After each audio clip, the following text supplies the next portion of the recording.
Money and Credit, Standard 9, Unit 3, Economics, Social Science. Role of Reserve Bank of India பார்க்கலாம். A government has the responsibility to regulate money supply. So கவர்மெண்ட்டுக்கு முக்கியமான ஒரு responsibility அவங்களுக்கு ஒரு முக்கியமான ஒரு work என்னென்னா மணியுடைய சப்ளை எந்த அளவுக்கு இருக்குது அப்படின்றத ரெகுலேட் பண்ணணும், சரி பண்ணணும். And oversea the monetary policy. அது மட்டும் இல்லாமல் எந்த அளவுக்கு பணப்புழக்கம் இருக்குது, எந்த அளவுக்கு ஏற்றம் இருக்குது, குறைவு இருக்குது, அது எல்லாமே அவங்க பார்க்க வேண்டியது கவர்மெண்ட்டுடைய கடமை. Hoarding of money must be avoided at all cost in the country's economy. ஹார்டிங்ன்றது பதுக்கல் சொல்கிறோம் இல்லையா, பணத்தை பதுக்கி வச்சுருப்பாங்க கணக்கு காட்டாமல். ஸோ அந்த மாதிரியான விஷயங்கள் ஒரு நாட்டுடைய எக்கனாமியில் அவாய்ட் பண்ணணும். Only then money can be saved in the bank. அப்போ தான் பேங்க்கில் சேமித்து வைக்க முடியும் பணத்தை. பதுக்கி வச்சுக்கிட்டா பேங்க்குக்கு வராமல் பணம் இருந்ததுன்னா என்ன பண்ண முடியும்? யாருக்குமே யூஸ் இல்லாமல் இருக்கும் இல்லையா. A major portion of the savings in banks are used for the development of industries, economic growth and various development schemes for the welfare of the poor. Mostly பேங்க்கில் இருக்கக்கூடிய சேவிங்ஸ் எதுக்கெல்லாம் யூஸ் ஆகுதுன்னா ஒரு industry develop பண்ணுறதுக்கோ, இல்லைனா ஒரு நாட்டுடைய economic க்ரோத்துக்காகவோ, இல்லைனா சில ஸ்கீம்ஸு ஏழை மக்களுக்கு தேவையான விஷயங்கள் எல்லாம் செய்கிறதுக்கு இந்த பேங்க்குடைய சேவிங்ஸ் எந்த அளவுக்கு இருக்கோ அதை வச்சு தான் பண்ணுவாங்க. All the major and important banks were nationalise 1969 in India. இந்தியாவில் எல்லாம் பெரிய பெரிய பேங்க்லேயுமே நேஷ்னலைஸ் பண்ணிட்டாங்க. 1969 கவர்மெண்ட்டுக்கு சொந்தம் அப்படிங்கிற மாதிரி பண்ணியிருக்காங்க. The reserve bank of India RBI regulates the circulation of the currency in India. இந்தியாவில் இருக்கக்கூடிய மொத்த பணத்துடைய சர்க்குலேஷனும் யார் ரெகுலேட் பண்ணுறாங்க, யார் பார்த்துக்கிறாங்க அப்படின்னா ரிசர்வ் பேங்க் ஆஃப் இந்தியா தான் பார்த்துக்குது, RBI பார்த்துக்குது. The reserve bank of India started its operations on 1st April 1935. 1st April நம்ம ஃபூல்ஸ் டேன்னு சொல்கிறோம். ஆனால் நம்மளோட இந்தியாவில் ரொம்ப முக்கியமான ஒரு டேவை அது 1st April இருக்குது. So reserve bank of India 1st April 1935 ஆரம்பிச்சிச்சு. பிஃபோர் இண்டிபெண்டன்ஸ் இது ஆரம்பிக்கப்பட்டது. It was permanently move to Mumbai from the year 1937. 2 வருஷத்துக்கு அப்புறம் மும்பைக்கு இது பர்மனெண்ட்டாகவே மூவ் பண்ணிட்டாங்க 1937. RBI was nationalised 1949. RBI nationalised பண்ணது 1949. 85% of the printed currency is let for circulation. Print பண்ணக்கூடிய மொத்த கரன்சிலேருந்து 85% மட்டும்தான் சர்க்குலேஷனுக்கு விடுறாங்க. According to the statistics available as on August 2018. August 2018 statistics படி currency worth of 19 lakh crore are in circulation. August 2018 statistics data படி பார்த்தீங்கன்னா 19 lakh crore இந்தியாவில் சர்க்குலேட் ஆகிட்டுருக்கு அப்படின்னு ஸ்டேட்டஸ் கொடுக்குறாங்க. இது கொடுத்தது யாருன்னா ரிசர்வ் பேங்க் ஆஃப் இந்தியாவுடைய ஸ்டாட்டிஸ்டிக்ஸ். Do you know சொல்லி ஒன்று கொடுத்துருக்காங்க. Doctor B.R. Ambedkar's PhD thesis on the problem of the rupee, its origin and solution. இந்த தீசிஸ் அப்படின்றது ஒரு அசைன்மெண்ட் மாதிரி நம்ம சப்மிட் பண்ணோம். PhD பண்ணுறோம் அப்படின்னா ஒரு அசைன்மெண்ட் மாதிரி நம்ம சப்மிட் பண்ண வேண்டியிருக்கும். ஒரு ஆராய்ச்சி பண்ணி அதுக்குண்டான ரிசல்ட்ஸ்லாம் கொடுக்குற மாதிரி இருக்கும். அதான் தீசிஸ்ன்னு சொல்லுவாங்க. So doctor B.R. அம்பேத்கருடைய தீசிஸ், அவர் PhD பண்ணும்போது அவருடைய தீசிஸ் என்னென்னா the problem of the rupee its origin and solution அப்படின்றது தான்.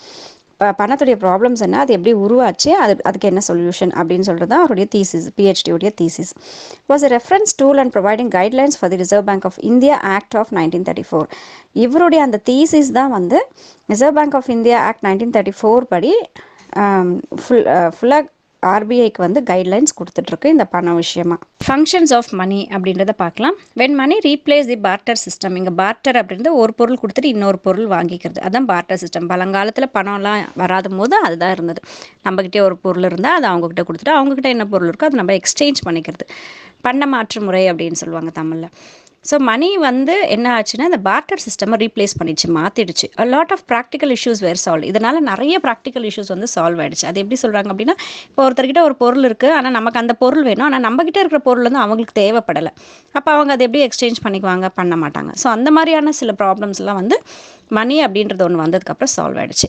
மணி acts as a medium of exchange. Money அப்படின்றது ஒரு மீடியம் ஆஃப் எக்ஸ்சேஞ்ச் மாதிரி அது நமக்கு யூஸ் ஆச்சு, மாற்றிக்கிறதுக்கு யூஸ் இருக்குது. அண்ட் யூனிட் ஆஃப் மெஷர்மெண்ட், அளவை சொல்லக்கூடிய ஒரு மெஷர்மெண்ட் டூல் மாதிரி நமக்கு மணி ஆயிடுச்சு. Store of value and standard of deferred payments. ஒரு வேல்யூ நம்மக்கிட்ட எந்த அளவுக்கு நம்ம சேவிங்ஸ் வச்சுருக்கோம், ஸோ அது ஒரு மதிப்பு கொடுக்குது மணி. அது மட்டும் இல்லாமல் பேமெண்ட்ஸ் எல்லாம் பண்ணுறதுக்கு இந்த மணி நமக்கு பிரிட்ஜாக இருக்குது. It plays an important role in transactions. நிறைய நம்ம டிரான்சாக்ஷன்ஸ் பண்ணுறதுக்கு இந்த மணி முக்கியமான ஒரு பங்கு வகிக்குது. இங்கே கண்ட்ரிஸுடைய நேம்ஸையும் அந்த கண்ட்ரீஸில் கரன்சியை வந்து என்னெல்லாம் பேரில் கூப்பிட்றாங்க அப்படின்றதையும் நமக்கு சொல்லியிருக்காங்க பாருங்கள்.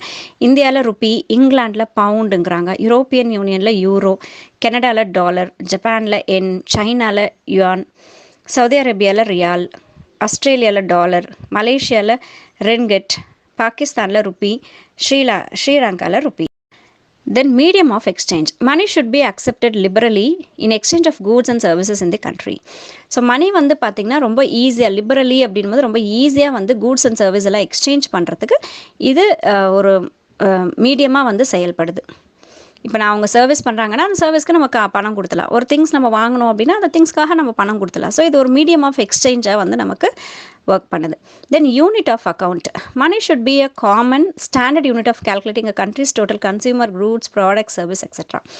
ஸோ இது நமக்கு கேல்குலேட் பண்ணுறதுக்கு எந்த அளவுக்கு கூட்ஸ், ப்ராடக்ட், சர்வீஸ் எல்லாம் நம்ம கண்ட்ரியில் செயல்பட்டுருக்கு அப்படின்னு சொல்லி கேல்குலேட் பண்ணுறதுக்கு ஒரு ஸ்டாண்டர்டான யூனிட்டாக இந்த மணி வந்து நமக்கு இருக்குது. For example, if a book cost 50, it means that the price of a book is equal to 50 units of money. இப்போ ஒரு புக்குடைய காஸ்ட் வந்து 50 rupees அப்படின்னு சொன்னால் அது வந்து 50 அந்த காசுடைய யூனிட்ஸில் 50 யூனிட்ஸ் அது வேல்யூ இருக்குது அப்படின்றத நமக்கு சொல்கிறாங்க. Money is use to measure and record financial transactions இந்த கண்ட்ரி. நம்மளுடைய கண்ட்ரியில் எந்த அளவுக்கு ஃபினான்ஷியல் டிரான்சாக்ஷன்ஸ் இருக்குது அப்படின்றது சொல்கிறது மணி தான். A store of value. Money is used as a store of purchasing power. So money வந்து நமக்கு ஒரு பொருள் நம்ம வாங்குகிறோம் அப்படின்னா அந்த பர்ச்சேசிங் பவருக்கு ஒரு ஸ்டோர் ஹவுஸாக நமக்கு இந்த பணம் வந்து யூஸ் ஆகுது. நம்ம ஏதாவது ஒரு பெரிய ப்ராப்பர்ட்டியோ வீடோ ஏதோ ஒன்று வாங்குகிறோம் அப்படின்னா நம்மக்கிட்ட வேல்யூ இருக்கணும். அந்த பணம் அந்த அளவுக்கு நம்ம ஸ்டோர் பண்ணி வச்சுருந்தா தான் நம்ம அதை வந்து வாங்க முடியும் இல்லையா? ஸோ பர்ச்சேசிங் பவர் வந்து நமக்கு ஸ்டோர் பண்ணி வைக்கக்கூடிய அந்த வேல்யூ வந்து நமக்கு யூஸ் ஆகுது. It can be use to finance future payments.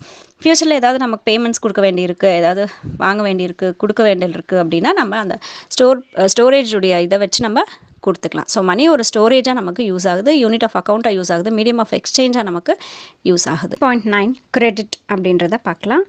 Farmers avail credit during monsoons for buying seeds, agricultural input and other expenses. So farmers பெரும்பாலும் பார்த்திங்கன்னா மான்சூன்ன்றது நமக்கு மழைக்காலங்கள். ஸோ மழைக்காலங்களில் பெரும்பாலும் ஃபார்மர்ஸ் பார்த்திங்கன்னா சீட்ஸு, அக்ரிகல்ச்சருக்கு தேவையான திங்ஸ் எல்லாம் வாங்குறதுக்கு, மற்ற எக்ஸ்பென்சஸ்க்கெலாம் வாங்குறதுக்கு கிரெடிட் வாங்குவாங்க. Traders and small entrepreneurs need credit for their needs. அதே மாதிரி பிஸ்னஸ் பண்ணுறவங்க, சின்ன சின்ன வியாபாரங்கள் பண்ணுறவங்க, அவங்களுக்கெல்லாம் வந்து கிரெடிட் தேவைப்படுது. Even large industries reserve credit to take up their new projects. இப்போ பெரிய பெரிய இண்டஸ்ட்ரீஸாக இருந்தால் புதுசாக ஒரு ப்ராஜெக்ட் கொண்டு வராங்கன்னா அதுக்கு அவங்களுக்கு கிரெடிட்ஸ் தேவைப்படும். இங்கே கிரெடிட் அப்படின்றது என்னென்னா கடன், அதான் கிரெடிட்னு சொல்கிறோம். கிரெடிட் இஸ் அவைலபிள் ஃப்ரம் எங்கெல்லாம் இந்த கிரெடிட்ஸ் வந்து நமக்கு கிடைக்குதுன்னா formal financial institutes like nationalised and private banks and cooperative banks. So formal financial institute அப்படின்னும் போது அதெல்லாம் என்னெல்லாம்னு பார்த்தீங்கன்னா பேங்க்ஸ் தான், ப்ரைவேட்டோ இல்லை கவர்மெண்ட்டோ, சென்ட்ரல் கவர்மெண்ட் பேங்க்கோ இல்லைனா கோஆப்ரேட்டிவ் பேங்க், இது எல்லாமே வந்து ஃபார்மல் ஃபைனான்ஷியல் இன்ஸ்டிடியூட்ஸ் அப்படின்னு சொல்கிறோம். அங்கேருந்து அவங்க கிரெடிட்ஸ் வாங்கிப்பாங்க. இன்ஃபார்மல் ஃபைனான்ஷியல் இன்ஸ்டிடியூட்ஸ், அங்கீகரிக்கப்படாத ஃபைனான்ஸ் பிஸ்னஸ் பண்ணுறவங்களாம் இருக்காங்களே அவங்க மாதிரி ஆளுங்கக்கிட்டே இவங்க ஃபைனான்சஸ் வந்து வாங்குவாங்க. Micro credit reserved true self help groups. இங்கே செல்ஃப் ஹெல்ப் குரூப்ஸ்ன்றது மகளிர் குழுக்கள் எல்லாம் சொல்கிறோம் இல்லையா, அந்த மாதிரி இருக்கிறது செல்ஃப் ஹெல்ப் குரூப்ஸ். அங்கேயும் பார்த்திங்கன்னா மைக்ரோ கிரெடிட்ஸ் வந்து கொடுக்குறாங்க, சின்ன சின்ன அமௌண்ட்ஸ் வந்து கொடுக்குறாங்க. As far as nationalized banks and cooperative banks are concerned, the interest to credit is comparatively lesser. Nationalised பேங்க்லேயோ இல்லை கோஆப்ரேட்டிவ் பேங்க்ஸ்லாம் நம்ம கடன் வாங்குகிறோம் அப்படின்னா அதோட இன்ட்ரெஸ்ட் கால்குலேட் பண்ண ரொம்பவே குறைவாக தான் இருக்கும் மற்ற இடங்களை விட. And there is guarantee for the pledged goods. அதே மாதிரி நமக்கு அதுக்கு கேரண்டி வந்து எப்பயுமே இருக்கும். Informal financial institutes. எதெல்லாம் இன்ஃபார்மல் ஃபைனான்ஷியல் இன்ஸ்டிடியூட்ஸ் அப்படின்னா, informal financial institutes are easily approachable to the customers with flexible procedures. இந்த இன்ஃபார்மல் ஃபைனான்ஷியல் ப்ரொசீஜர்ஸ்லாம் பார்த்தீங்கன்னா ரொம்ப ஈஸியாக இருக்கும் அப்ரோச் பண்ணுறது. அவங்ககிட்ட போய் கிரெடிட்ஸ் கேட்குறது ரொம்ப ஈஸியாக இருக்கும் கஸ்டமர்ஸ்க்கு.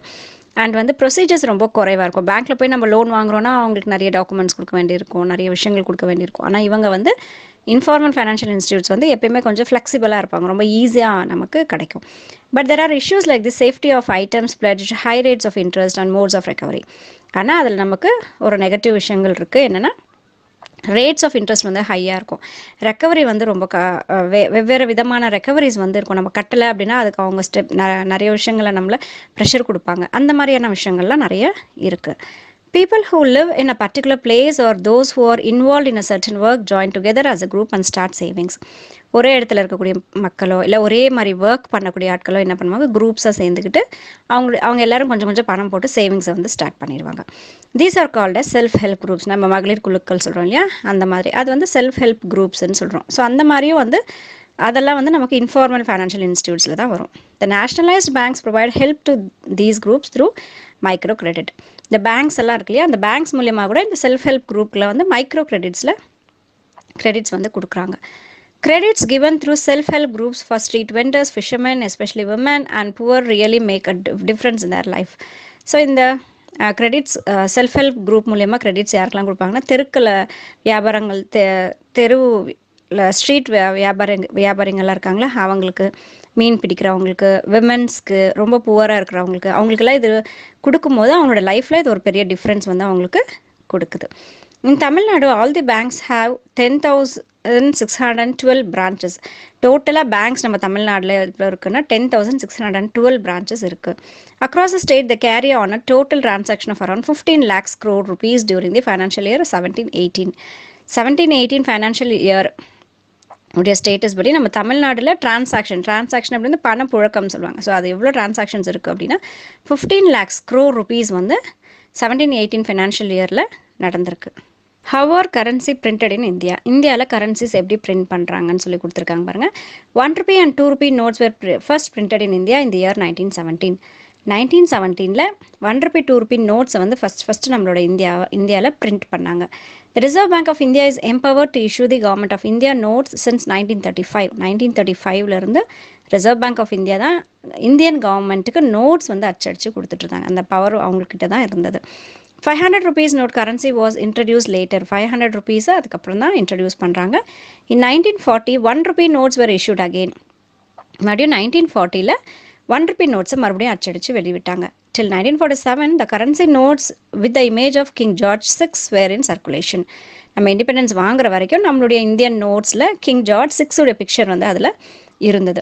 After independence the government of India issued currency notes. இண்டிபெண்டன்ஸ்க்கு அப்புறம் அந்த அத்தாரிட்டி யார் கைக்கு வந்தது அப்படின்னா இந்தியாவுடைய கவர்மெண்ட் கைக்கு வந்துச்சு. ஸோ கவர்மெண்ட் ஆஃப் இந்தியா தான் வந்து கரன்சி நோட்ஸ்க்கு வந்து கொடுத்தாங்க, இஷ்யூ பண்ணாங்க. In 1925, the British government established a government press at Nasik in Maharashtra. 1925ல் பிரிட்டிஷ் நம்மளை ஆட்சி செஞ்சுட்டு இருக்கும்போது அவங்க நாசிக்கில் ப்ரெஸ் வந்து அமைச்சாங்க. நோட்ஸை வந்து பிரிண்ட் பண்ணுறதுக்காக மகாராஷ்டிராவில் இருக்குது. கரன்சிஸ் வர் பிரிண்டட் 3 years later. அதுக்கப்புறம் தான் வந்து 1925ல் அதை அவங்க எஸ்டாப்ளிஷ் பண்ணாலும் கூட 3 years கழிச்சு தான் வந்து அதில் அவங்க பிரிண்ட்ஸ் எடுக்கிறாங்க. In 1974, a press was started in Devas, Madhya Pradesh. அடுத்து 1974ல் மத்திய பிரதேஷில் தேவாஸ் அப்படிங்கிற இடத்துலையும் இன்னொரு ப்ரெஸ் வந்து அமைக்கிறாங்க. Security printing and minting corporation of India limited. அந்த பிரிண்டிங் ஆஃபீஸுடைய பேர் வந்து security printing and minting corporation of India அப்படின்றது இருக்குது. In 1990s, 2 more presses were started in Mysuru, Karnataka and Salboni in West Bengal to print bank rupees. அப்புறம் 1990ஸில் இன்னும் 2 இடத்துல start பண்ணாங்க. ஒன்று கர்நாடகாவில், இன்னொன்று வெஸ்ட் பெங்காலில். கர்நாடகாவில் மைசூரு அப்படிங்கிற இடத்துல, வெஸ்ட் பெங்காலில் சல்போனி அப்படிங்கிற இடத்துல பேங்க் நோட்ஸ் பிரிண்ட் பண்ணுறதுக்காகவே 2 ப்ரெஸ்ஸஸ் ஸ்டார்ட் பண்ணாங்க. The reserve bank of India has the authority to decide the value of currency to be printed and how the amount should reach its destination safely.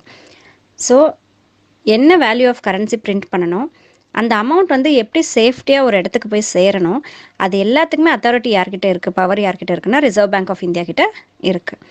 தோ த RBI has power to print up to 10,000 rupees notes. At present, a maximum of up to rupees 2,000 is printed. 10,000 rupees note வரைக்கும் இவங்களுக்கு print பண்ணுறதுக்கு power இருக்குது. ஆனால் இப்போ வரைக்கும் அவங்க எவ்வளோ ருபீஸ் நோட் அடிச்சிருக்காங்கன்னா 2,000 rupees நோட் வரைக்கும் தான் மேக்ஸிமம் அவங்க வந்து பிரிண்ட் பண்ணுறாங்க.